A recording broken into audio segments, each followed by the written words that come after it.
여러분의 눈이 저와 함께 말씀을 보면서 묵상하도록 하겠습니다. 이제 느헤미야 말씀을 우리가 좀 이해하기 위해서 기본 배경을 조금만 제가 설명을 하도록 하겠습니다.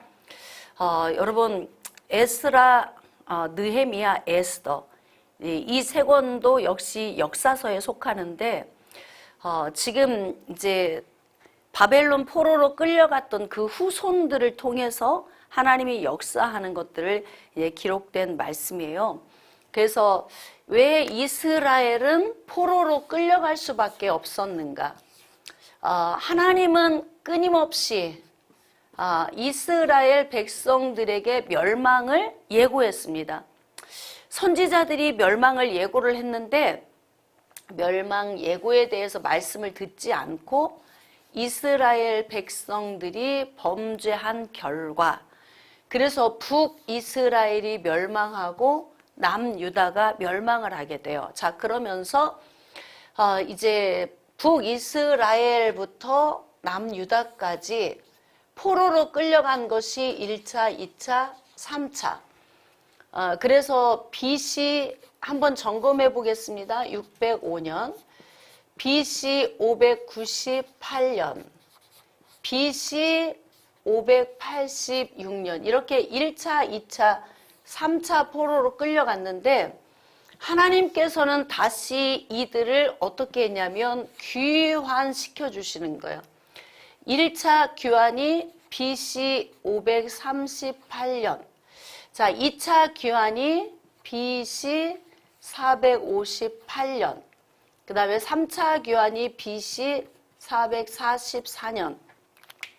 성경을 우리가 읽을 때 왜 이 연수가 우리가 중요하냐면 이제 실질적인 역사임이 우리는 가장 먼저 중요하고, 그냥 성경은 그냥 성령의 감동에 의해 기록됐지만 근거 없는 이야기가 아니라 역사적 사실인 것을 우리가 이제 알기 위한 것이고, 또 이제 연수를 알게 되면은 그림이 좀 더 확연하게 그려지죠. 그래서 BC 538년에 1차 귀환에서 올 때 누구를 통해 하나님이 일하셨어요? 스룹바벨을 통해서 일하셨죠. 여기 이제 예수아가 함께 이제 동역을 하게 되죠. 그 다음에 2차 귀환 때에 이때 에스라가 본국으로 돌아오게 됩니다. 자, 이제 오늘 우리가 공부하게 될 느헤미야, 3차 귀환의 느헤미야. 이제 느헤미야가 귀환하게 된 동기, 그리고 느헤미야가 귀환해서 이제 본국에 와서 하게 되는 일들, 그 내용이 느헤미야서에 기록이 되어 있습니다. 자, 이제 본문으로 나아가겠습니다. 느헤미야서 1장. 하가랴의 아들 느헤미야의 말이라. 아닥사스다 왕 제20년 기슬로월에 내가 수산궁에 있는데 1차 본국에 귀환해서 돌아올 때는 페르시아 왕 고레스를 통해서 하나님이 일을 하셨어요. 근데 그 다음 페르시아의 5번째 왕인 아닥사스다 왕을 통해서 에스라가 귀환하게 되었는데 지금은 아닥사스다 20년이다 그래요. 그러니까 하나님께서 아닥사스다가 통치하는 기간에 에스라와 느헤미야를 이제 귀환시키는 과정을 볼 수 있습니다. 수산궁에 있었다. 다시 말하면 관원이었다. 그렇습니다. 하나님께서 일하시는 걸 보면은 이렇게 훌륭한 사람들을 통해서 큰 일을 하시죠. 우리는 좀 그보다 훌륭하지 못했기 때문에 그보다 훌륭하지 못한 일을 하지만 사실은 앞에서 리더하는 사람이 따라오는 사람이 없으면 리더의 의미가 없거든요. 그러니까 어떤 사람이 더 많은 일을 하고 어떤 사람이 더 훌륭한 일을 했느냐보다 중요한 것은 우리 각 사람이 하나님께 어떻게 쓰임받느냐, 이것이 이제 굉장히 중요한 거죠. 자, 2절. 내 형제들 가운데 하나인 하나니가 두어 사람과 함께 유다에서 내게 이르렀기로. 지금 이제 본국 유다에서 이제 수산궁까지 이제 온 사람이 있는데 형제라 그렇게 기록이 되어 있어요. 자, 이제 유다에서 내게 이르렀기로 내가 그 사로잡힘을 면하고 남아 있는 유다와 예루살렘 사람들의 형편을 물은즉. 우리가 지금 에스라서에서도 공부를 했지만 사실 굉장히 훌륭한 사람들은 다 포로로 끌려갔고 이제 부족한 사람들만 본국에 남아 있어요. 그래서 누군가가 이제 주축을 이뤄서 일을 할 만한 사람이 없었어요. 그러니까 아수르가 와서 공격하고 바벨론이 와서 공격할 때에 이때 다 회파되었던 성읍들이 그냥 정상적으로 회복이 된 것이 아니라 사람들이 기본적으로 살 수 있을 정도로만 그냥 지금 의식주만 겨우 해결을 하고 있는 상황? 이제 그런 상황인 거예요. 근데 그런 상태의 얘기를 들었어요. 본국의 얘기를 들었는데 모든 사람이 다 가슴 아프진 않을 거예요. 어떤 사람이 가슴 아프냐? 이제 하나님이 그 안에 불을 넣어준 사람이 가슴 아픈 거예요. 왜냐하면 사명이 불이 타야 오니까 지금 이 본국에 있는 그 현실적인 상황이 너무 암담해. 그러면 한번 보겠습니다. 지금 느헤미야가 본국의 상황을 들을 때에는 이미 1차 수르바벨이 와서 성전을 재건을 했어요. 자, 그리고 난 다음에 에스라가 와서 영적으로 어떻게 했느냐? 갱신을 했죠. 자, 그러면 사실은 상태가 좀 좋아야 되지 않아요? 네. 그런데 이게 이제 뭐 성전을 재건했다고 끝이 아니고 영적으로 갱신했다고 끝이 아니에요. 그럼 어떻게 해야 되느냐? 삶이 좀 형통해야 될 거 아니에요. 근데 여러분들이 한번 그림을 그려봅시다. 여기가 지금 이제 예루살렘이에요. 여기에 이제 성전이 건축이 됐어. 그리고 여기에서 영적 각성도 이루어졌어요. 근데 나머지 이 예루살렘 성읍 안에 살고 있는 이 모든 사람들의 삶이 너무 피폐한 데다가 사실 이 성벽이 회파된 상황에서 보호막이 없는 상황이에요. 이렇게 그냥 어설프게 무너져서 어설프게 서 있는. 그러니까 영적으로 갱신은 이루었고 성전은 건축이 되어져 있지만 이들의 삶이 피폐한 거예요. 그리고 계속 성벽이 무너져 있기 때문에 외부 공격을 받을 수밖에 없어요. 그래서 울타리가 튼튼한 것이 굉장히 중요하거든요. 왜 부잣집은 울타리를 그렇게 높이는가? 막 2m, 3m씩 높이고 그 위에다가 철사로 다 둘둘 말고 거기다가 이제 전기 자극이 올 수 있는 것까지 해서 높이 올리잖아요. 왜? 자기를 보호하기 위한 거예요. 부자는 가진 게 많잖아요. 그러기 때문에 보호받기 위해서 그렇게 벽을 높이 쌓는 거 아닙니까? 그러니까 예루살렘 성읍이 견고하려면 무엇이 건축이 되어져야 되냐면 성벽, 외부 공격을 막으려면 성벽이 건축이 되어져야 돼. 근데 이제 뭐 수르바벨은 성전 재건을 하는데 불이 탔고 학자 에스라는 가서 영적으로 갱신시켜야 돼. 여기에 불이 탔어요. 근데 이제 지금 그 느헤미야 같은 경우에는 그들의 삶이 너무 공고하고 외부의 공격을 받을 수밖에 없는 너무나 가난하고 피폐해진 그들의 삶을 생각할 때에 너무 가슴이 아픈 거예요. 그래서 이게 다 달란트가 달라요. 또 막 불이 타는 영역이 다르고 어떤 사람은 그래요. 왜 그렇게 자기는 바닥에 종이가 이렇게 떨어져 있는데도 안 보여? 안 보여, 그 사람은. 보이는 사람이 죽는 거예요. 그리고 매일 와가지고 막 걸레질하고 쓰레기통 비우는 사람은 보여. 늘 보여. 그게 늘 보여. 근데 주방에서 음식해서 먹이기 좋아하는 사람은 쓰레기통이 안 보입니다. 그래서 이 사람은 어디로만 가냐면 주방으로만 달려가는 거예요. 그래서 먹을 것만 해서 먹여. 청소하는 사람은 쓰레기통이 눈에 보이고 널브러져 있는 게 눈에 보이고 또 어떤 경우에는 이제 성전에 올라가서 목사님이 예배를 드릴 때 뭐 부족함이 없나? 여기에만 불이 타. 그래서 막 목사님 옆에 막 선풍기 갖다 놓고 막 물 갖다 놓고 이게 다 틀려. 한 사람이 다 할 수가 없어요. 이게 불이 타는 영역이 달라. 이것을 뭐라고 하느냐? 달란트다 그래. 하나님이 각기 주신 영역이 달라. 그래서 교회 안에서는 누구든지 내가 불타는 영역에 뛰어들어서 그곳에서 헌신하는 것이 맞아요. 그러니까 주의 종은 적절하게 이 달란트를 잘 발굴을 해서 일꾼들을 세우는 것이 이제 또 숙제이기도 합니다. 자, 이제 느헤미야는 이스라엘 백성들, 즉 예루살렘 성읍에 살고 있는 사람들이 보호막이 없이 늘 바람이 오면 쓰러지고 넘어지고 외부에서 공격이 들어오면은 항상 피폐할 수밖에 없는 이런 요인의 삶을 사는 이 부분 때문에 너무나 가슴이 아팠다 그래요. 그리고 여러분, 이제 도와줄 마음이 없는 사람은 형편도 물어보지 않습니다.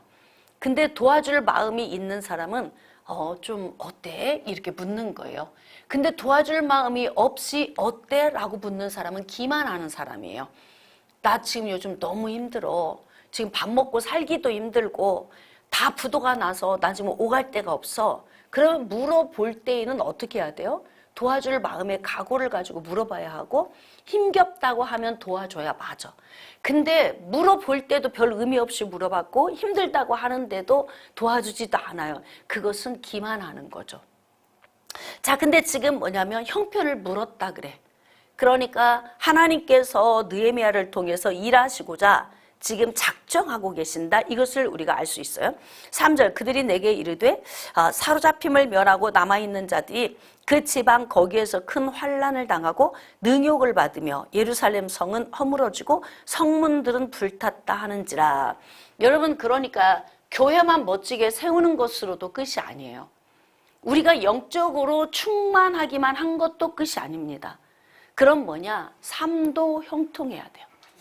그래서 이 모든 것들이 어떻게 해야 되냐면 균형을 이루어야 돼. 이게 마지막 하나님께서 균형을 이루기 위해서 제일 먼저 한 것이 뭐냐면 하나님 중심의 삶을 사는 구심점을 먼저 준비했고, 무뎌진 심령들을 깨우고, 그리고 난 다음에 삶을 돌아보게 한 거예요.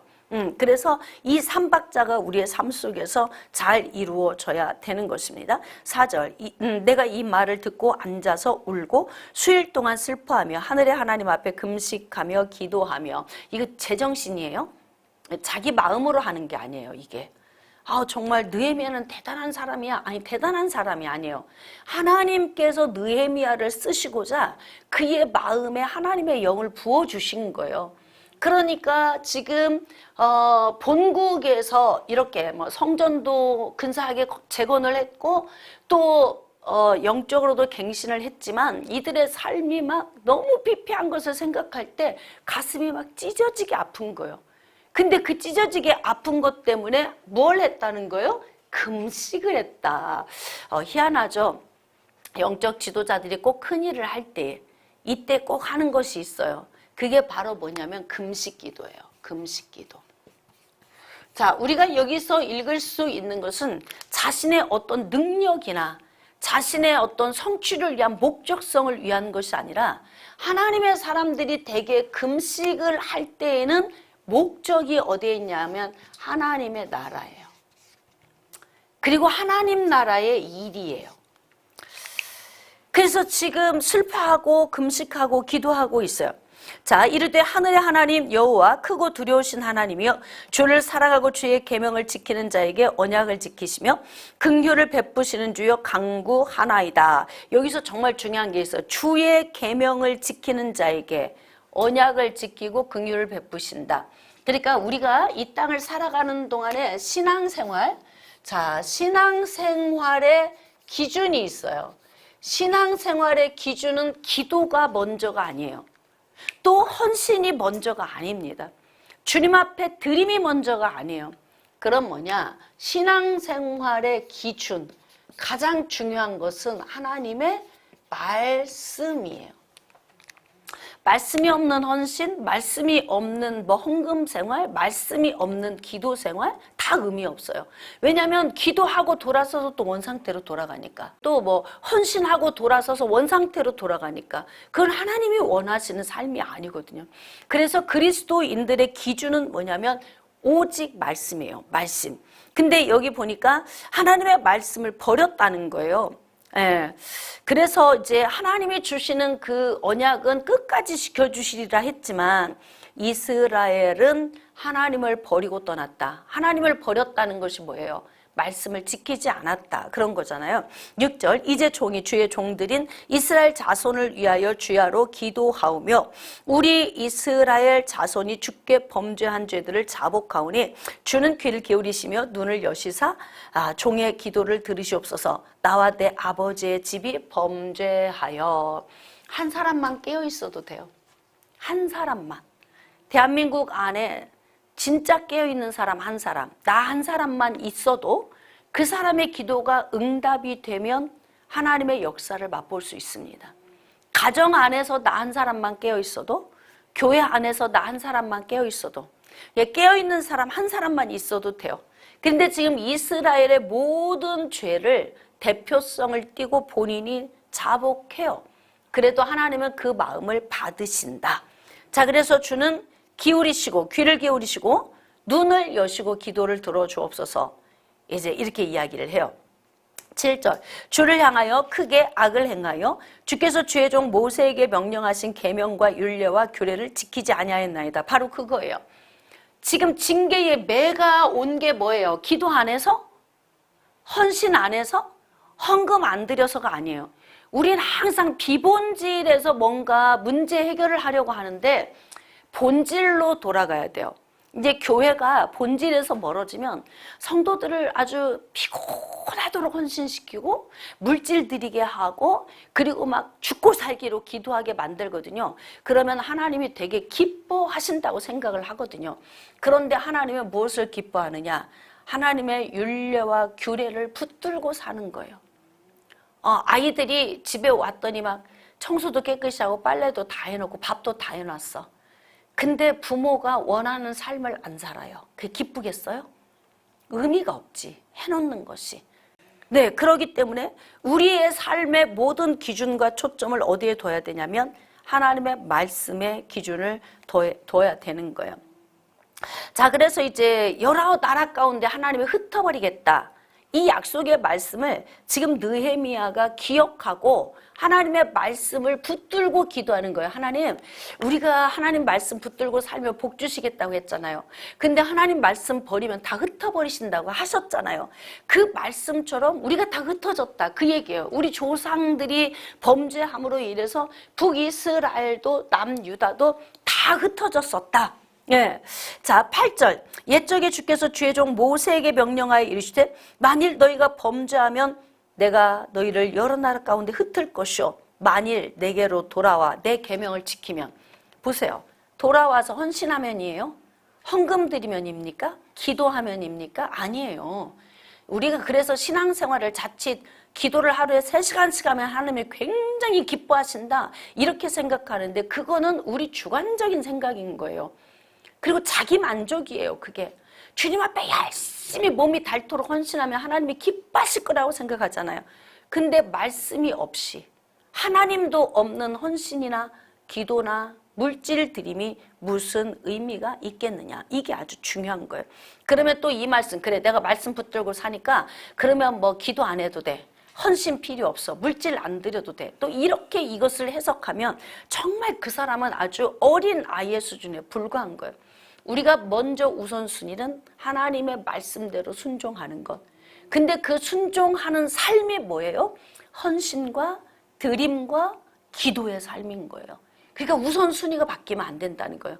헌신 먼저이고 말씀이 나중이 아니고 말씀이 먼저이고 그 다음이 우리의 삶을 드리는 것이다. 이해가 되십니까?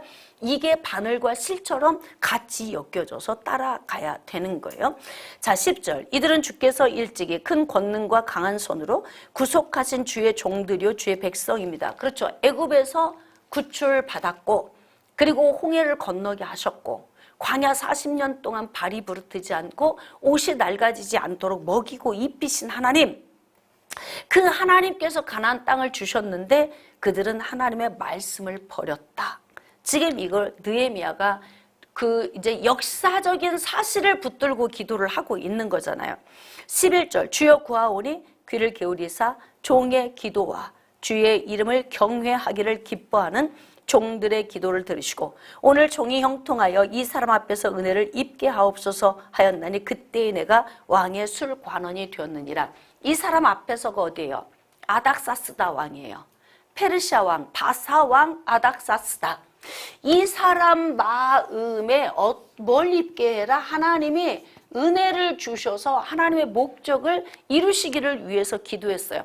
자, 그러니까 하나님 나라의 일은 하나님이 하시기 때문에 하나님이 알아서 하신다? 아니에요, 이게. 하나님 나라의 일을 함에 있어서 그 하나님 나라의 일의 사명을 받은 사람은 하나님의 뜻에 합당하도록 내가 쓰임받도록 늘 기도해야 돼. 하나님의 뜻대로 이끄소서. 그리고 누구를 통해서 일을 하되 그들을 통해서 하나님의 목적을 이루어 주옵소서. 나를 그렇게 사용해 주시옵소서. 이 기도를 우리는 끊임없이 해야 되는 거예요. 그러니까 순서는 뭐냐? 하나님의 말씀을 붙들고 먼저는 순종해야 하는 거죠. 그리고 하나님의 사명이 내게 부어지면 그 사명 감당을 위해서 내 삶의 주변에 있는 모든 요인을 나를 통해 일하시도록 기도하는 것, 이거 굉장히 중요하다. 근데 지금 본인이 아닥사스다 왕의 술관원이었다 그렇습니다. 대부분 우리가 명예가 있거나 돈이 많다 그러면 뭐 주님 사랑하는 것이 쉽지 않다, 어렵다 이렇게 생각하잖아요. 근데 그렇지 않아요. 돈이 많다고 주님을 사랑하지 않고 명예가 있다고 주님을 사랑하지 않는 게 아니에요. 그러면은 뭐 돈이 없는 사람은 주님을 엄청 사랑하게요? 그렇지 않다고요. 그러니까 결국 뭐냐면 주님을 사랑하는 건 나 개인 한 사람 한 사람의 마음이 주님께로 향해 있어야 되는 거예요. 그러니까 지고화를 막론하고 그리고 나의 어떤 부요함의 여부를 막론하고 우리의 열정이 주님을 향해 뜨겁게 붙들려 있어야 그래야 이제 하나님의 사람으로서 일할 수 있는 거죠. 자, 느헤미야 2장 1절 아닥사스다 왕 제20년 니산월에 왕 앞에 포도주가 있기로 내가 그 포도주를 왕에게 드렸는데 이전에는 내가 왕 앞에서 수심이 없었더니 이게 근심이 있어요. 여러분 우리가 이제 성경에는 되게 뭐 근심하지 말라, 모든 걸 다 주께 맡겨라 이렇게 말씀을 하시잖아요. 그리고 너희가 무엇을 먹을까, 무엇을 마실까, 무엇을 입을까 염려하지 마라. 예, 심지어는 뭐 창고에 모아들이지도 않는 새도 다 하나님이 먹이신다. 들풀도 입히신다. 하물며 너희일까 보냐 막 이렇게 말씀하시잖아요. 그러면 우리는 근심하지 말아야 된다. 그래서 나는 예수 믿으니까 할렐루야 나는 근심 하나도 없어. 그러면 누가 볼 때 그래 되게 믿음이 좋은 사람 같아. 그래 성경은 다 주께 맡기라고 했으니까 저 사람은 주님께 다 맡겼구나. 근데 안 그래요. 여러분 예수 그리스도 안에 들어오면요 세상 근심은 사라지고요 하나님 나라에 대한 근심이 생기기 시작을 해요. 이게 진짜 사람인 거예요. 이제 세상에 있는 근심은 주님께 맡겨. 그래 먹고 마시고 입고 쓰는 거 이거 하나님이 다 알아서 하셔. 그리고 내가 살아가는 그런 삶 속에서 다가오는 아픔이나 슬픔이나 고통의 문제도 어떻게 내 힘으로 할 수 없으니까 주님께 맡겨. 그리고 이제 우리는 가는 거예요. 그런데 이제 눈만 감으면 하나님 나라에 대한 염려와 근심, 눈을 떠도 주님 나라를 향한 염려와 근심, 이런 마음이 있어요. 이게 진짜 하나님의 사람입니다. 그래서 이게 뭐냐면 근심이 세상 근심은 사망을 이루게 하는 것이고 하나님께로부터 오는 근심은 생명에 이르게 그리고 후회하지 않게 한다 이 말이에요. 그래서 적어도 하나님의 사람들은 하나님 나라를 위한 거룩한 근심이 마음 안에서 늘 무겁게 바위가 나를 짓누르듯이 하나님 다음 세대를 어떻게 합니까? 이 시대의 젊은이들이 결혼을 하지 않습니다. 아이를 출산하지 않습니다. 지금 30대, 40대, 50대에 결혼을 해서 기반을 이루어야 할 일꾼들이 교회에 텅 비어 있어서 교회가 지금 막 맨홀처럼 구멍이 뚫려 있습니다. 이거 근심되어야 맞지 않나요? 근심되고 아파야 돼. 내 속에 무슨 근심이지? 보면 요즘 하나님이 세우신 교회들이 젊은이들이 없는 것에 대한 이런 아픔이 저도 다 그것 때문에 마음에 수심이 있어. 수심이 어떻게 해야 할까? 어떻게 하면 좀 더 젊은이들을 좀 더 일으켜 세울까? 결혼을 빨리 시킬까? 아이들을 많이 낳게 할까? 그래서 다음 세대를 준비할까? 이게 여러분 그냥 우리가 기도만 하고 있으면서 하나님 다음 세대를 회복시켜 주시고 세워 주옵소서 이것으로 끝이 아니에요. 느헤미야처럼 수심이 가득하면 구체적으로 하나님이 나를 통해서 무슨 일을 하실 건가 이거 고민해야 돼.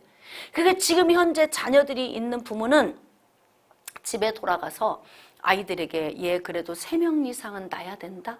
이걸 아이들에게 지속적으로 교육시키는 거 이거 주님 나라의 일을 하고 있는 거예요. 근데 기도만 하고 주님이 알아서 한다 이게 아니다고요. 그리고 빨리 나이가 25 넘어지면 바로 결혼할 수 있도록 막 계속 이야기해주고 그래서 이 아이들의 생각 속에 그렇게 해야 되겠구나라는 생각이 들도록 우리 지금 청년의 때의 자녀들이 있는 가정에서는 느헤미야처럼 이렇게 수심에 가득 찬 마음으로 하나님 나라의 일을 위해서 뭔가를 우리가 해야 할 필요가 있다는 거예요. 자, 이제 왕이 느헤미야를 보니까 평상시에는 너무나 얼굴에 빛이 나고 활기가 있는 사람인데 얼굴을 보니까 수심이 가득해. 우리 늘 함께 있는 사람은 얼굴만 보면 알죠. 눈빛만 봐도 알 수 있고 입모양만 봐도 저 사람이 지금 뭐 때문에 근심하나 왜 저런 모습을 하고 있나 이게 다 읽어진단 말이에요. 근데 얼마나 왕하고 친밀한지 뭐 술잔을 맨날 들어 올리니까 그보다 더 친밀한 사람 어디 있겠어. 그래서 이제 왕 가장 측근에 가까운 데서 왕의 신뢰를 받고 있던 느헤미야가 수심이 가득한 얼굴을 들키게 됩니다. 왕이 내게 이르시되 네가 병이 없거늘 어찌하여 얼굴에 수심이 있느냐 이는 필연 네 마음에 근심이 있다. 뭘 걱정하고 있느냐 이거죠. 적어도 이제 사람과 사람이 같이 살아갈 때에 내 수심, 내 근심을 알아차리고 이것을 상대방이 해결해 줄 수 있을 만큼의 관계성은 뚫어놔야 돼요. 그 신뢰는 좀 받아야 돼. 그래서 내가 저 사람을 위해서 저 근심을 해결해 주고 싶다. 이런 마음이 들도록 우리가 살아야 되는 거예요. 그러려면 어떻게 살아야 돼요? 성실하게, 최선을 다해서, 진실되게 그렇게 우리가 살아가면 우리가 인생에 힘겨운 문제 만났을 때 그 사람을 통해서 또 이 문제를 해결받을 수 있는 것입니다. 자, 이제 이야기합니다. 왕에게 자 대답하되 왕은 만세수를 하옵소서. 내 조상들의 묘실이 있는 성읍이 이제까지 황폐하고 성문이 불탔사오니 이거예요. 여러분 지금 스룹바벨이 왔을 때는 성전 재건에 불이 탔어. 이들이 얼마큼 잘 먹고 잘 사는가, 개인 삶에 들어가서 이들의 삶의 가구, 그들의 울타리, 성읍의 영역 이건 하나도 안 보여. 스룹바벨 눈에는요. 왜? 지금 하나님의 불타게 하는 영역은 성전 재건이기 때문에 그래요. 그리고 에스라는 오직 저들의 영적인 것만 보이는 거야. 어떻게 저렇게 영이 저렇게 바닥을 치고 있지? 어쩜 저렇게 무디어져 있지? 여기에 불이 타요. 근데 지금 느헤미야는 여기 보니까 성읍이 황폐했다. 이 성읍이 황폐했어요. 성전 재건돼서 근사하고 멋지게 지어졌고 그리고 영적으로도 어느 정도 지금 이제 율법도 좀 그들이 잊고 있던 또는 들어본 적이 없던 이 율법도 다시 그들이 접하게 되어져 있지만 저렇게 성읍이 황폐하고 또 이제 성문이 불탄 거예요. 성문이 불이 탔다는 건 뭐예요? 지금 성벽이 회파돼 있고 성문이 다 이렇게 쓸모없는 무용지물이 되니까 뭐 이들은 지금 보호막이 없다. 외부 공격을 받을 수밖에 없는 상황이다. 이제 이것이 불이 타요. 그래서 이제 느헤미야는 뭐라고 하냐면 지금 우리 본국에 내 마음이 다 거기에 있는데 내 나라가 그곳인데 응? 그런데 지금 어떻게 내가 수심이 없겠습니까? 이렇게 이야기를 하잖아요. 자, 4절 왕이 내게 이르시되 그러면 네가 무엇을 원하느냐 하시기로 내가 곧 하늘의 하나님께 묵도하고 자 왕에게 아뢰되 왕이 만일 좋게 여기시고 종이 왕의 목전에서 은혜를 얻었사오면 이거예요. 종이 왕의 목전에서 은혜를 얻었으면 이게 뭐예요? 제가 왕에게 인정받는 사람이라면 이거 인정받는 사람. 저는 하나님께 인정받고 싶어서 몸부림치는 사람이에요. 주의 종이 하나님의 인정을 못 받으면 다 필요 없어. 맞지 않습니까? 만약에 주의 종이 하나님의 인정을 받지 못하면 인정받지 못하는 주의 종과 함께 가는 성도들의 삶은 망한 것입니다. 이해가 되십니까? 왜냐하면 주의 종에게 맡겨진 사명이 양들을 잘 돌보는 일이에요. 그리고 주의 종을 통해서 복이 흘러내리도록 하는 통로이기 때문에, 그래서 주의 종이 하나님께 인정받아야, 그래야 이 같이 가는 성도들이 복을 얻게 되는 거거든요. 얼마나 중요한 위치에 있는 거예요. 이렇게 생각하시면 돼요. 가정 안에서 부모가 하나님의 인정을 받으면 자식들이 그 복을 받아 누리는 거예요. 이게 다 원리가 똑같은 거예요. 크게는 한 나라, 또 그 다음 하나님의 나라, 그리고 가정 다 안으로 들어가면 전부 원리는 하나인 거죠. 그래서 제가 왕에게 인정받은 사람이라면 나를 유다 땅 나의 조상들의 묘실이 있는 성읍에 보내어 그 성을 건축하게 하옵소서. 이제 느헤미야가 하는 일은 뭐냐면 성을 건축하는 거예요. 성읍을 건축. 각기 주어진 사명이 좀 다르죠. 그러면 이제 여기에서 이렇게 생각할 수 있어요. 아닥사스다가 야, 너희 고향, 네 본토와 나와 무슨 관계가 있냐? 아무런 관계도 없다 이러면 끝나버린 거예요. 근데 중요한 건 뭐냐면 자기가 너무너무 신뢰하고 인정하는 느헤미야와 친밀한 관계성이 있으니까 느헤미야의 근심이 누구 근심이 되냐면 아닥사스다 왕의 근심이 되는 거예요. 여러분, 그래서 제가 삶을 잘 살라. 사람들과 관계성을 잘해라. 어디 가서든 인정받아라. 너무 얌체처럼 행동하지 말아라. 요즘 젊은이들은 그냥 땡하면 왔다 땡하면 간다 그러잖아요. 그 와중에서도 좀 한 30분 일찍 가고 다른 사람 다 간 뒤에 마무리 정리 다 해놓고 마지막 가고, 이거 누군가가 다 보고 있다고. 안 보는 것 같죠? 누군가가 다 보고 있어요. 그거.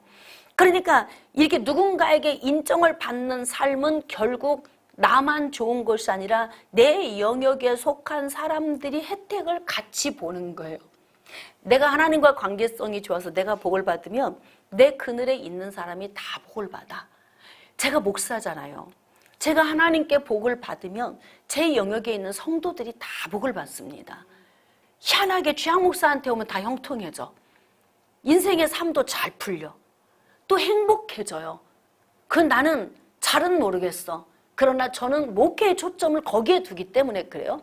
근데 또 거기에다가 내가 또 하나님과 관계성 속에서 형통한 사람이 되면 내 가정으로 들어갔을 때 내 가정에 머물러 있는 사람이 형통해. 그 그늘에서 누리는 은혜가 있는 거예요. 그러니까 느헤미야가 참 잘 살았어요. 왕의 술 맡은 관원장으로서 삶을 살면서 왕의 마음이 감동이 올 정도. 그래? 네가 나를 위해 그렇게 충성했는데 내 나라가 이렇게 대제국인데 너 본토에 가서 그곳에 가서 성읍을 좀 건축하는 일 정도 내가 도와주는 일은 아무것도 아니야. 이렇게 생각이 될 만큼 느헤미야는 삶을 잘 산 거예요. 자, 그래서 이제 좀 건축을 요구했습니다. 자, 6절. 그때의 왕후도 왕 곁에 앉아 있었더라. 왕이 내게 이르시되 네가 몇 날에 다녀올 길이며 어느 때에 돌아오겠느냐 하고 왕이 나를 보내기를 좋게 여기시기로, 이거예요. 이제 하나님이 감동을 주셔서 하시는 거죠. 여러분, 우리가 평상시 기도할 때에도 내가 할 건 내가 해야 돼. 정말 내가 할 건 열심히 해야 돼요. 내가 할 수 없는 건 기도해야 돼요. 그러면 어떻게 하느냐? 인정받은 사람, 그 사람 안에 하나님이 감동과 감화를 주셔. 여러분, 왕의 마음에 감동이 오기만 하면 나라 절반도 아깝겠습니까?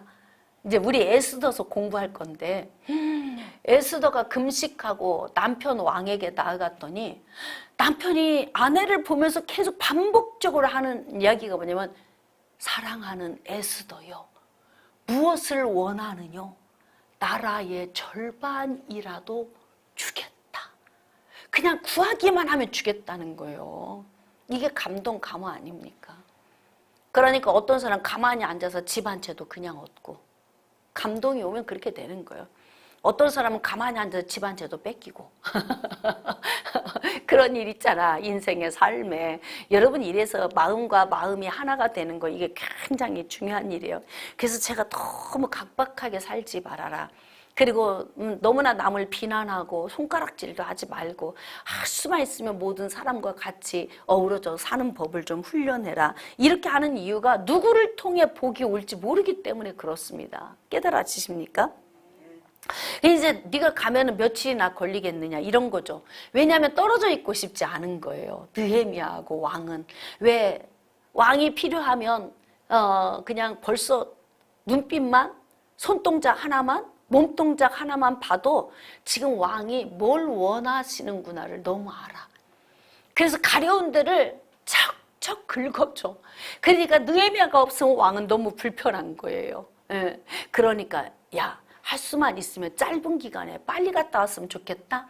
이 내용이 안에 지금 내포돼 있는 거예요. 난 너를 오래 떨궈 놓고 싶지 않다. 내 옆에 나는 항상 두고 싶지만 네가 이렇게 수심이 가득 찰 정도로 고민하고 있으니 내가 네 마음을 풀어주겠다. 그러나 빨리 와야 돼. 지금 이런 이야기인 거예요. 자, 7절. 내가 또 왕에게 아뢰되 왕이 만일 좋게 여기시거든 강 서쪽 총독들에게 내리시는 조서를 내게 주사.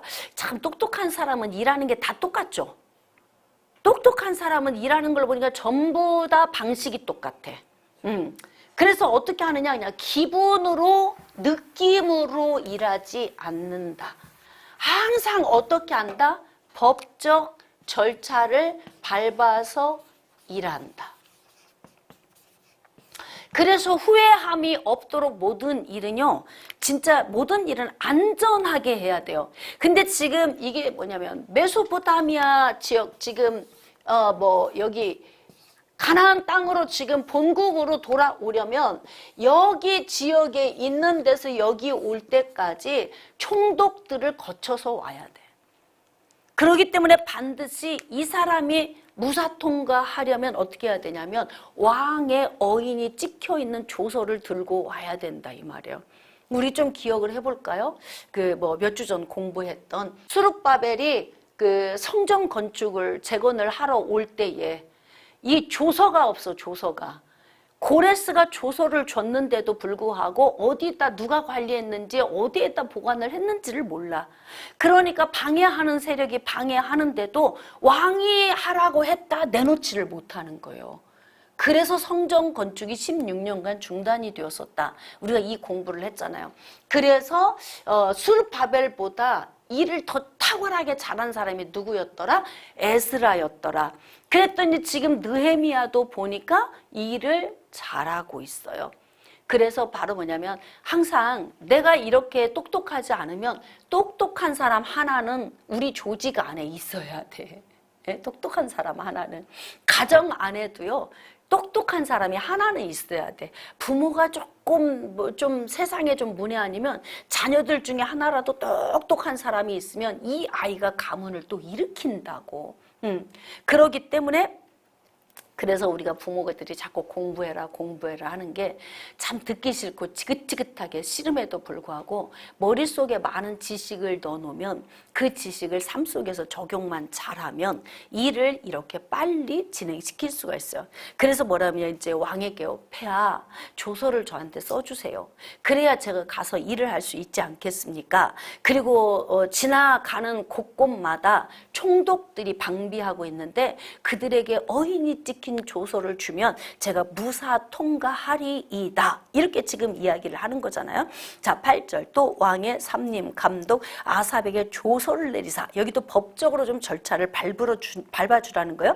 자, 그가 성전에 속한 영문의 문 성곽과 내가 들어갈 집을 위하여 들보로 쓸 제목을 내게 주게 하옵소서 하며 하나님의 선한 손이 나를 도움으로 왕이 허락하고. 자, 이제 야무죠. 근데 느헤미야는 어느 정도로 야무지냐면 자기 없는 삶이 아닌 자기가 있는 삶을 요구해요.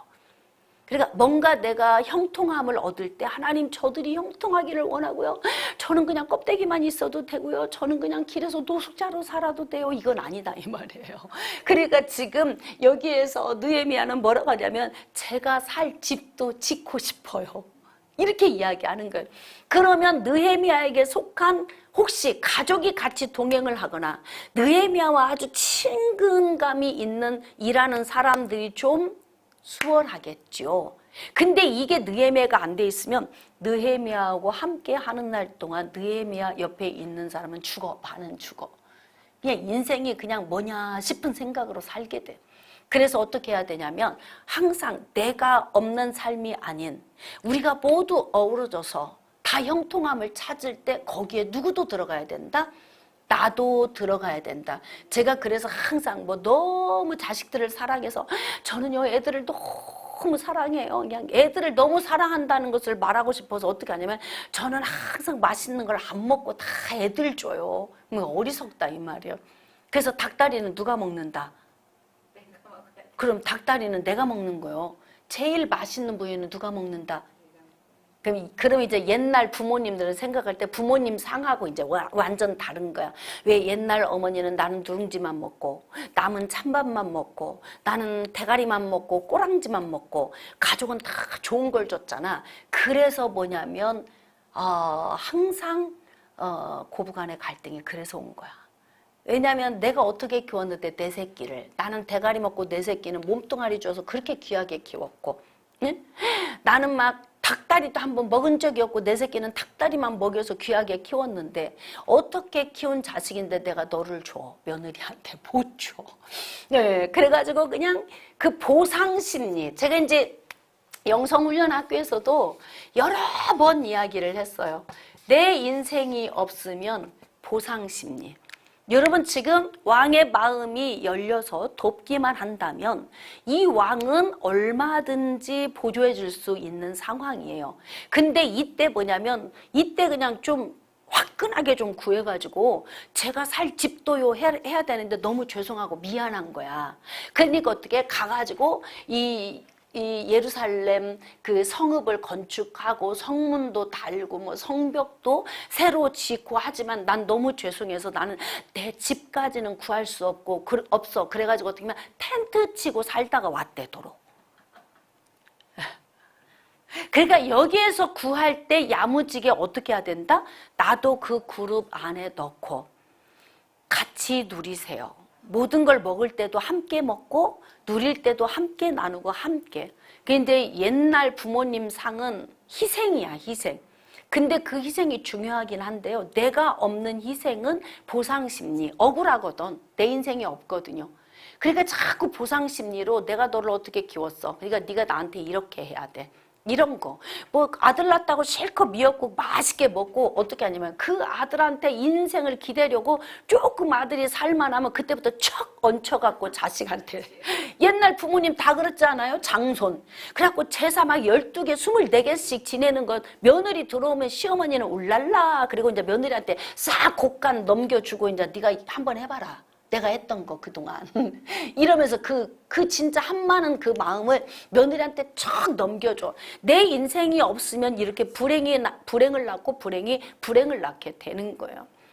그래서 할 수만 있으면 어떻게 해야 되느냐. 우리가 희생하는 삶을 살아야 되지만 나 없는 희생은 저는 요구하고 싶지 않아요.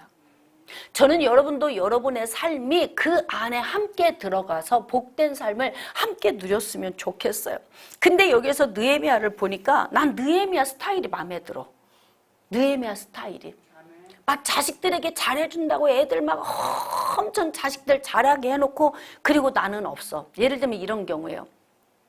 이제 뭐 되게 부모님이 정말 폐지를 주워 모아가지고 돈을 막 모았어. 여러분 되게 폐지 주워 모으시는 분들이요. 빌딩을 갖고 있어요. 돈을 되게 많이 갖고 있어요. 우리 교회도 옛날에 폐지를 주워 모으신 어르신들이 좀 몇 분 계셨어요. 집이 몇 채씩 있어요. 가난하지 않아요. 절대로. 근데 이렇게 하는 이유는 뭐냐면 내가 이렇게 해서 자식들에게 집 한 채씩 주고 싶은 거야.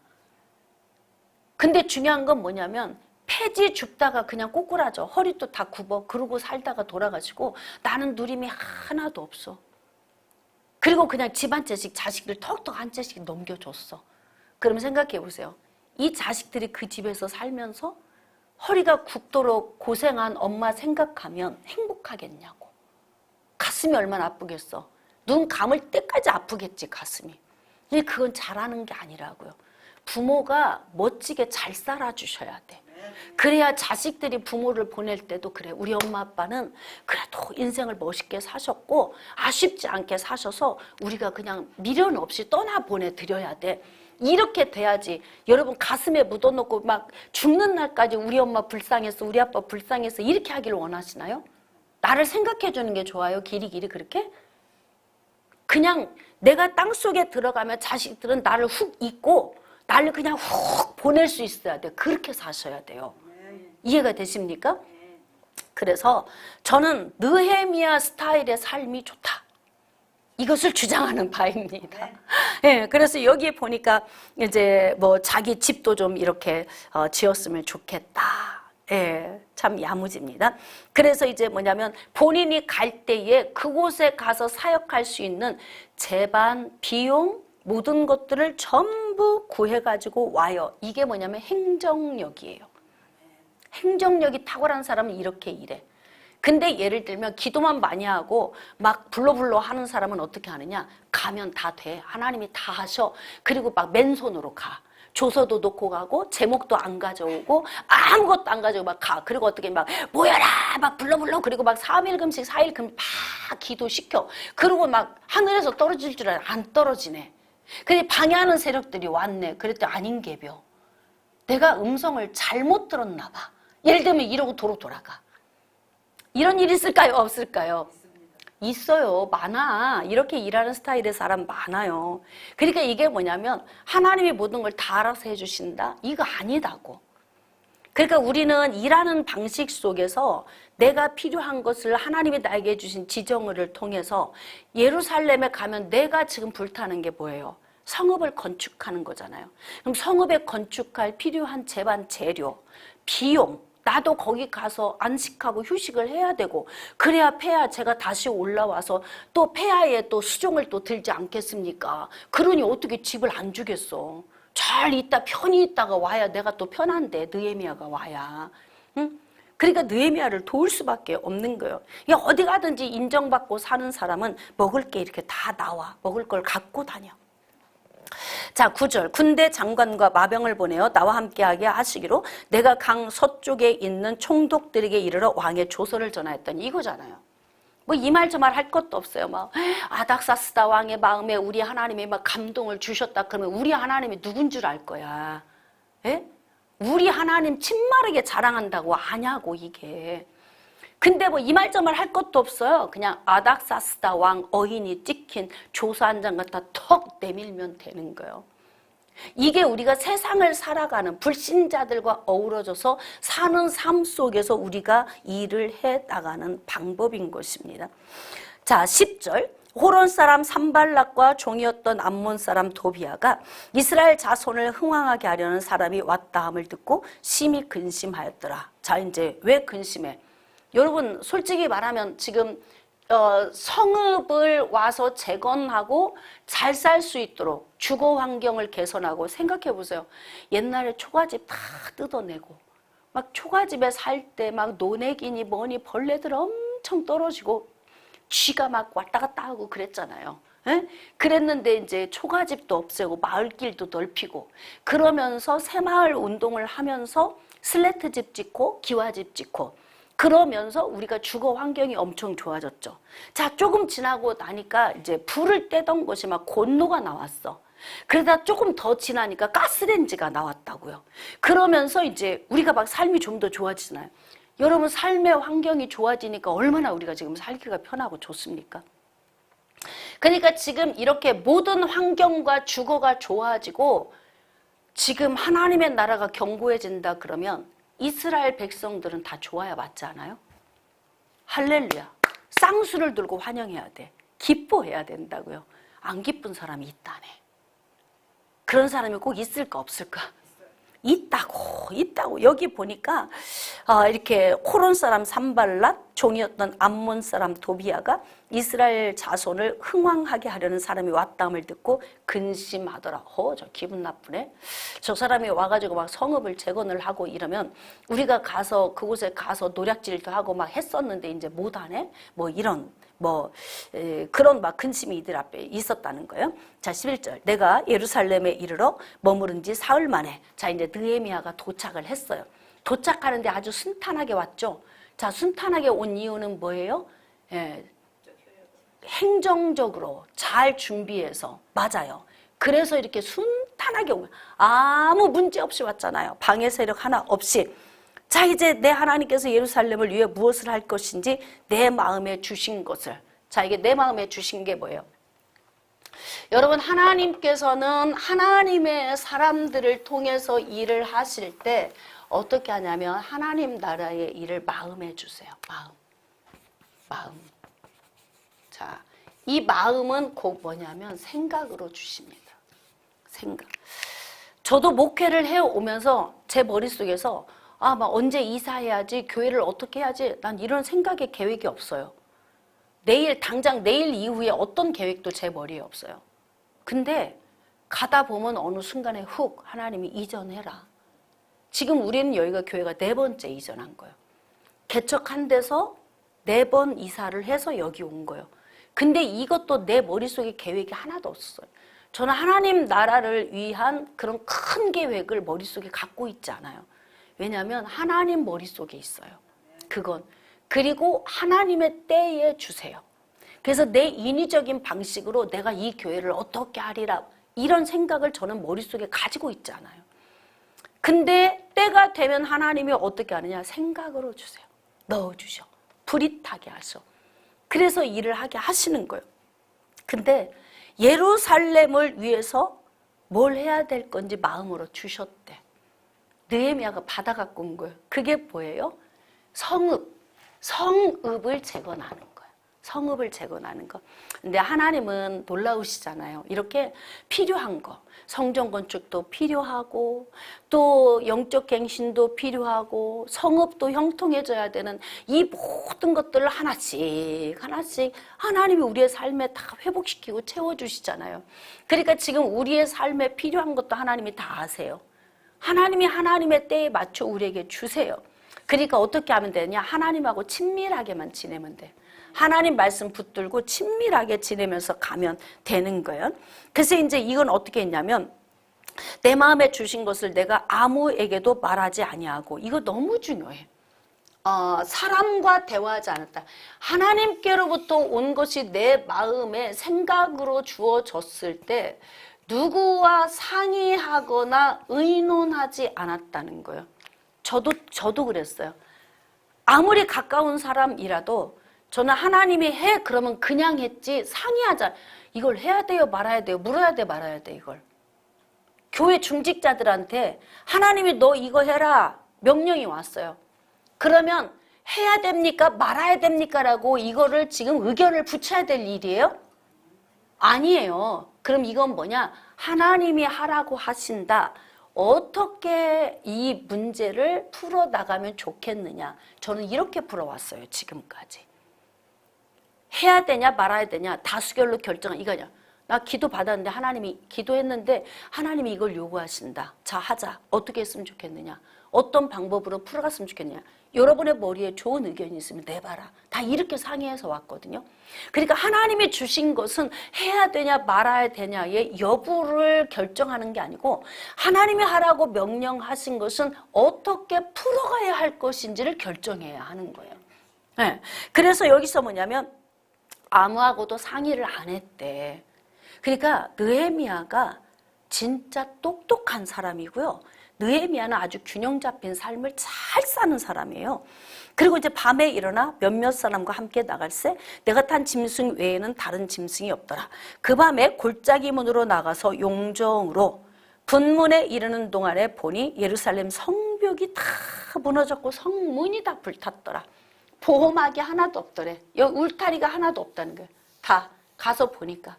근데 지금 이 문제를 알고 올 때 지금 페르시아에서 출발해서 올 때 이미 이 사람은 굉장히 이 문제 때문에 마음이 아파서 울고 금식하면서 이 일에 불이 탄 마음으로 온 사람이거든요. 근데 이것을 실제적으로 자기 눈으로 보게 된 거예요. 자, 이제 자기 눈으로 이제 보면서 자, 앞으로 나아가 샘문과 왕의 못에 이르러서는 탄 짐승이 지나갈 곳이 없는지라. 그 밤에 시내를 따라 올라가서 성벽을 살펴본 후에 돌아서 골짜기 문으로 돌아왔으나 백성들은 내가 어디 갔었으며 무엇을 하였는지 알지 못하였고. 느헤미야의 특성이 좀 여기 있어요. 느헤미야가 일을 하는 걸 보니까 하나님께로부터 온 건 사람들하고 상의하지 않고 또 이 일을 굉장히 조용히 아주 중직자 몇 명하고 움직이면서 머릿속으로 이 일을 구상을 하기 시작을 하는 거예요. 그러니까 하나님 나라의 일은 이렇게 풀어가요. 저는 이제 목회를 하면서 어떤 일을 할 때에 제 머릿속에서 구상이 90%는 완성이 된 상태에서 오픈을 합니다. 그렇게 하고 요소에서 이제 투입을 시켜야 할 문제든지 아니면 어떻게 풀어가야 할 문제든지 이러한 문제들을 이제 나머지 우리가 해야 할 일들을 이제 의논을 해서 풀어가는데 여기도 보니까 지금 느헤미야는 머릿속에 큰 틀을 가지고 와서 이 틀을 어떻게 풀어갈 것인지 전체적인 것을 조용히 소리 소문 없이 그냥 자기가 다 지금 점검을 하고 다니는 거예요. 자 17절 후에 그들에게 이르기를 우리가 당한 곤경은 너희도 보고 있는 바라. 예루살렘이 황폐하였고 성문이 불탔으니 자 예루살렘 성을 건축하여 다시 수치를 당하지 말자 하고. 수치를 당한다는 건 뭐예요? 성을 건축한, 이 성을 건축하는 것은 견고하게 집도 다 건축하고 성벽도 쌓고 성문도 달아서 외부 공격의 침입을 막자 이런 거예요. 그러니까 그동안에는 얼마나 수치를 많이 당했겠습니까? 뭐 노략질도 많이 당했을 거고 뭐 하나님의 백성들이 기도는 한다고 하면서 또 하나님의 자녀라고 뭐 나름 선민이라고 자부심도 있고 그러는데 뭐 사는 건 보니까 하나도 뭐 덕이 되는 게 하나 없는 거야 이게. 근데 어디서 출발했어요? 하나님이 그냥 막 매로 치신 거예요? 어떤 분은 이렇게 얘기해요. 하나님은 전쟁을 좋아하신다. 그래서 하나님은 사람을 막 죽이신다. 이러는데 절대 그렇지 않아요. 모든 건 어디로 가서 해석을 해야 되냐? 근원이에요. 근원. 하나님의 말씀에 붙들려 사는 사람을 하나님이 징계하거나 죽였다 이런 내용이 어디 있어? 하나님의 징계의 매가 어디로부터 온 거예요? 내가 잘못 살아서 온 거예요. 전쟁이 어디로부터 왔어요? 기근이, 전염병이 왜 온 거예요? 인간들이 범죄했기 때문에 온 거예요. 그러니까 이 매는 다 누구로부터 왔다? 내가 잘못 살아서 온 거지 그냥 멀쩡하게 살고 있는 우리들에게 갑자기 전쟁을 턱 주시거나 전염병이나 기근을 주셔서 막 기뻐하시면서 막 죽는 거 보고 좋아하시는 그런 하나님 아니시다 이 말이에요. 그래서 항상 뭐냐면 각자 자기 죄로 말미암아 죽임을 당할지니라. 이것이 원리예요. 그렇기 때문에 민족도 깨어 있어야 되고 각 교회도 각 성도들도 깨어서 하나님의 징계의 매를 맞지 않도록 수치를 당하지 않도록 우리가 이제 하나님이 기뻐하시는 삶을 살아야 되는 거예요. 자 이제 18절 또 그들에게 하나님의 선한 손이 나를 도우신 일과 왕이 내게 이런 말씀을 전하였더니 그러니까 이제 그동안 오게 된 동기 왕이 이렇게 왜 네 얼굴에 근심이 있느냐 간증을 하는 거죠. 와서 오게 된 동기. 그래서 여차여차에 내가 말했더니 하나님의 왕의 마음에 감동을 줘서 다 이렇게 모든 재료까지 내가 다 얻어올 수 있었다. 뭐 이런 이야기를 다 한 거죠. 자 그들의 말이 일어나 건축하자. 그러니까 이제 느헤미야가 와서 간증을 하고 나니까 그 간증을 듣고 그들 안에 불이 떨어진 거야. 그래서 어떻게 그럼 우리가 해야지. 이렇게 된 거예요. 그래서 이제 이스라엘 백성들이 일어나서 그럼 우리 성읍 건축하자. 여러분 성읍 건축하면 누가 좋아? 자기들이 좋잖아. 그렇잖아요. 성벽이 없었는데 성벽 건축하면 누가 안전해? 내가 안전하죠. 성문 달아놓으면 누가 안전한 거예요? 해가 떨어지면 외부인들이 들어올 수 없어서 우리를 지켜주니 얼마나 안전합니까? 그러니까 결국 하나님의 계획 하나님이 하시는 일은 누구를 위한 거다? 인간을 사랑하셔서 인간에게 복을 주시기 위하여 특별히 하나님의 백성들에게 복을 주시기 위하여 이렇게 하나님께서는 우리 눈에 보이지 않지만 하나님의 계획을 가지고 우리 가운데 이렇게 역사하신다. 그러니까 이 하나님의 역사는 결국 나에게 복이 되는 것이다. 자, 19절. 호론 사람 산발락과 종이었던 암몬 사람 도비아와 아라비아 사람 게셀이 이 말을 듣고 우리를 업신여기고 우리를 비웃어 이르되. 이런 일 꼭 있어요. 여러분, 어떤 일이든지 시작하면은 뭐 탄탄대로 순탄하게만 가지 않아요. 항상 때로는 미풍도 불고 광풍도 불어요. 근데 중요한 건 목적지가 정확하고 우리가 가고자 하는 정확한 목적성만 있다면 안 흔들려. 근데 이게 설정이 안 돼 있으면 이런가? 저런가? 누가 좀 공격하면 막 흔들리는 거죠. 느헤미야가 본국에서 막 불이 탔고 금식하고 막 진짜 너무너무 가슴이 아파서 울고 왕의 막 그 진짜 하사를 받아가지고 모든 걸 다 가지고 왔어. 그렇다고 일이 다 순탄한 건 아니다 이 말이에요. 그 가운데에서도 비웃고 조롱하는 사람이 있다 이 말이지. 그래서 19절 보니까 이렇게 방해하는 세력이 있었다 그래. 그래서 너희가 하는 일이 무엇이냐? 너희가 왕을 배반하고자 하느냐 하기로 내가 그들에게 대답하여 이르되 하늘의 하나님이 우리를 형통하게 하시리니 이거예요. 하나님께로부터 온 것은 하나님이 완성하십니다. 흔들릴 필요가 없어요. 저는 그래서 뭐냐면 하나님께로부터 온 건 성도들하고 상의하지 않아요. 도움 요청만 할 뿐이지.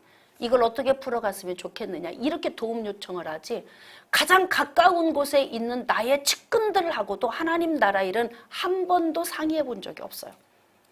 방해 세력이 될 수도 있기 때문에 그래서 그냥 밀고 가요. 그래? 그러면 안도와 성도들이 내가 한다 그러면 왜? 하나님의 명령이니까 그럼 하나님이 하실 거야. 하나님이 해놓으셔. 그러기 때문에 진짜 어떻게 이게 정말 하나님 나라의 일이다 그럼 방해하시면 안 돼요. 도비아와 산발락 같은 사람이 되면 안 된다 이 말이야. 그래서 여기에서 이제 느헤미야는 뭐라고 하냐면 자기가 감동받았잖아요. 차출병의 특징이 거기 있어요. 지원병하고 차출병이 다른 게 뭔지 아세요? 지원병은 하다가 힘들잖아요. 그럼 포기해버려요. 끝까지 못 갑니다. 차출병은 끝까지 가요. 왜 그런 줄 아세요? 하나님과 소통이 됐고 하나님이 주셨고 하나님이 하시는 걸 보고 하나님이 완성하시는 것을 늘 보기 때문에 가는 거야. 그렇기 때문에 지금 느헤미야가 지금 페르시아에서 차출당해가지고 본국으로 왔잖아요. 근데 느헤미야를 보니까요. 이 양반이 대단한 양반이야. 일도 야무지게 잘하고 행정력도 뛰어나지만 믿음 또한 끝내줘. 흔들리지가 않아. 그리고 뭐라고 하는 거예요? 우리 하나님이 우리를 형통케 한다. 그의 종들인 우리가 일어나 하나님의 종이야 우리는. 우리는 하나님의 백성이고 우리는 하나님의 선민이야. 그러니까 겁날 거 하나도 없어. 이렇게 이야기하는 거잖아요. 우리가 일어나 건축한다. 그러니까 우리 하나님이 형통케 하시니까 우리가 하겠다는 거예요. 자, 여기서 꼭 우리가 간과해서는 안 될 일이 있어요. 하나님이 도우시지만 항상 누구를 통해 일하신다? 우리를 통해 일하시는 거예요. 우리가 땀 흘려 일해야 하고 우리가 전쟁터에 가 전쟁 치러야 되고 우리가 해야 할 일을 해야 되는 거예요. 그러니까 우리가 하겠다는 거지. 가만히 앉아서 기도만 하면서 하나님이 다 알아서 해주실 거야. 이게 아니다 이 말이에요. 자, 오직 너희에게는 예루살렘에서 아무 기업도 없고 권리도 없고 기억되는 바도 없다 하였느니라. 예루살렘에 산다고 다 복받는 게 아니에요. 교회 안에 있다고 다 복받느냐? 천만의 말씀이에요. 그렇지 않아요. 그러니까 예루살렘 안에 있는데 그들은 기업을 못 받아. 왜? 하나님을 거역하기 때문에. 이게 문제예요. 하나님을 거역하기 때문에. 같은 공간 안에 있다고 복을 같이 받나요? 여러분, 한 이불을 덮고 자는 부부가 복이 같아요? 복이 같던가요? 복이 달라요. 부부도 복이 달라요. 각자 서 있어야 돼. 아내가 복 받는다고 남편이 거저받는 게 아니에요. 남편이 복 받는다고 아내가 거저받는 게 아니라 각자 다지금 복이에요. 그래서 각자 1대1로 서 있어야 되는 거예요. 그렇기 때문에 예루살렘 안에 있으면 여기에서 이렇게 성읍을 건축하고 성벽 건축하면 여기에서 우리도 같이 누려야지 하나님이 그렇게 둘까요? 어떻게 생각하십니까? 하나님이 그냥 그렇게 두시겠습니까? 좀 지켜보겠습니다. 다음 주에 이어서 오늘은 여기까지.